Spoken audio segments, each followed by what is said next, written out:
Les gens qui sont dans le domaine du droit ont tendance à penser que le passé peut s'effacer, que ce qui a été conclu à un moment donné évacue ce qui a été conclu précédemment,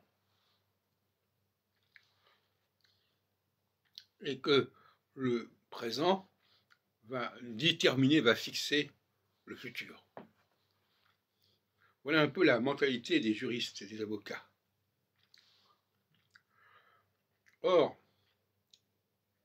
en réalité, le passé peut éclairer le présent et peut remettre en question le présent. C'est une question qui se pose. Moi, par exemple, je travaille sur le passé. Et le passé me permet de corriger le présent. Mais certains vont dire, non, le présent, c'est ce qui est important. Le présent efface le passé. Je ne parle pas uniquement au niveau des juristes, je parle au niveau de toutes sortes de gens, au niveau de leur langue, de la langue. La langue, c'est la langue présente, c'est pas la langue passée. Telle tradition, c'est ce qui c'est devenu aujourd'hui, c'est pas ce que c'était hier, etc. Et notamment, chez les juristes, le problème se pose. Parce que la notion de faux document n'est pas bien comprise. Si j'ai signé un document qui est un faux, eh bien, je m'engage par rapport à ce document.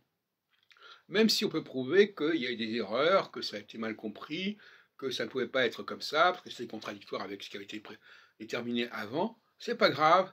Ce qui est important, c'est le document tel quel.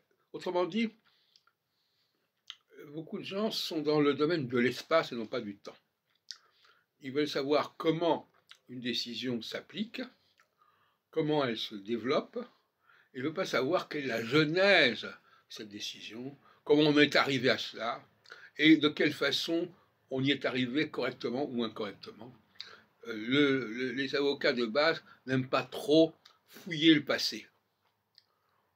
Ou directement, le passé qui les intéresse, c'est le passé qui est ultime, le passé le plus récent. C'est celui qui fait foi. Les passés anciens, c'est du vague, c'est la brume.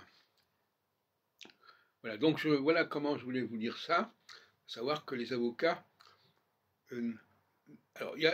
n'arrivent pas à appréhender la malversation, appréhender la contrefaçon, dès lors que ça a été signé. Si vous avez le malheur d'avoir signé quelque chose qui efface le passé, eh bien le passé, il est effacé. Voilà, d'après leur démarche, leur mentalité.